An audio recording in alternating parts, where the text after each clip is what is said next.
സുഹൃത്തുക്കളെ, ലോകത്തിലെ തന്നെ ഏറ്റവും വലിയ രഹസ്യങ്ങളിൽ ഒന്ന് തേടിയുള്ള യാത്രയിലാണ് നമ്മൾ ഇന്ന്.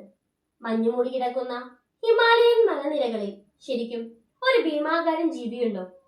നമ്മൾ കേട്ടിട്ടുള്ള യതി അഥവാ അബോമിനബിൾ സ്നോമാൻ വെറും ഒരു കഥയാണോ, അതോ സത്യമോ? ആയിരക്കണക്കിന് വർഷങ്ങളായി ഹിമാലയൻ ഗ്രാമങ്ങളിലുള്ളവർ വിശ്വസിക്കുന്ന ആ രഹസ്യം നമുക്ക് പരിശോധിക്കാം. എന്താണ് യതി?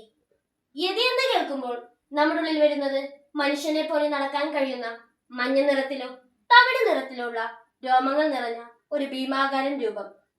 ടിബറ്റൻ ഭാഷയിൽ യദേ എന്നാൽ പാറക്കെട്ടുകളിലെ ജീവി എന്നാണ് അർത്ഥം. അസാമാന്യമായ കരുത്തും വേഗതയുമുള്ള ഈ ജീവി കാൽപ്പാടുകൾ മാത്രം അവശേഷിപ്പിച്ച് അപ്രത്യക്ഷനാകുമെന്നാണ് പറയപ്പെടുന്നത്. നമ്മുടെ പുരാണങ്ങളിൽ പോലും ഇതിനെക്കുറിച്ച് സൂചനകൾ കാണാൻ സാധിക്കും. യതിയെ കണ്ടു എന്നവകാശപ്പെടുന്ന നിരവധി ആളുകളുണ്ട്.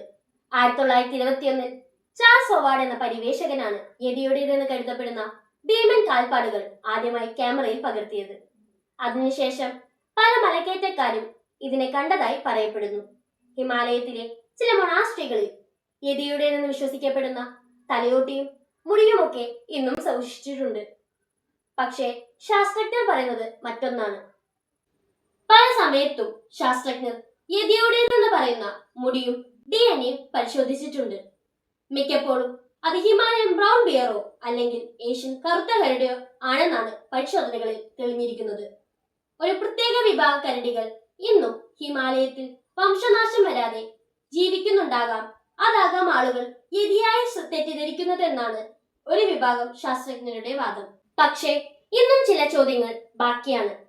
ആ ഭീമൻ കാൽപ്പാടുകൾ ആരുടേതാണ്? കരടിയാണെങ്കിൽ അതെങ്ങനെയാണ് മനുഷ്യനെ പോലെ അത്രയും ദൂരം നടക്കുന്നത്? ചിലർക്ക് ഒരു വിശ്വാസമാണ്, ചിലർക്ക് നിഗൂഢതയാണ്. നിങ്ങൾ എന്ത് കരുതുന്നു?